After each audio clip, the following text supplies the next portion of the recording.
মালদার হরিশ্চন্দ্রপুরে আগ্নেয়াস্ত্র নিয়ে দাপাদাপি। বিহার ও মালদা থেকে আগ্নেয়াস্ত্র নিয়ে এসে মদের থেকে দাপাদাপি, হুমকি ও গুলি চালানোর অভিযোগ। ঘটনায় দুই দুষ্কৃতীকে গ্রেপ্তার করেছে পুলিশ। ভয় দেখাতে এক রাউন্ড গুলিও চালানো হয় বলে অভিযোগ। প্রকাশ্যে ঘটনার সিসিটিভি ফুটেজ, যদিও এই সিসিটিভি ফুটেজের সত্যতা যাচাই করেনি এই সময় লাইভ। ঘটনায় একে অপরকে দায়ী করেছে শাসক এবং বিরোধী শিবির। অভিযোগ অস্বীকার করেছেন অভিযুক্ত শ্রীরাম যাদব। बंदूक कहाँ से लाया बंदूक? बंदूक कहाँ से लाएंगे? झगड़ा हुआ था इसलिए कर किस लिए झगड़ा हुआ था? क्या लेके झगड़ा हुआ था? वहाँ दारू पीने के लिए गए थे कहाँ पे?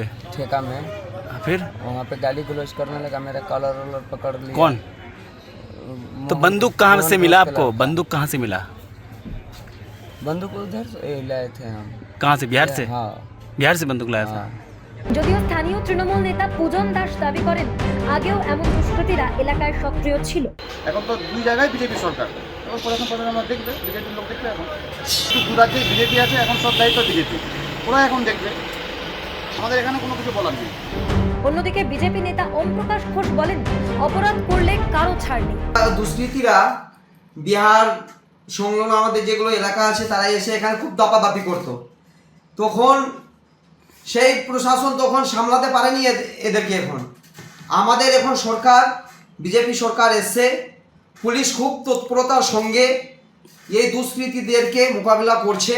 পুলিশকে ফ্রি হ্যান্ড দিয়েছে। কোনো দুষ্কৃতী, কোনো অন্যায় সমাজে চলবে না, এটা আমাদের মুখ্যমন্ত্রীর সাফ বার্তা আছে।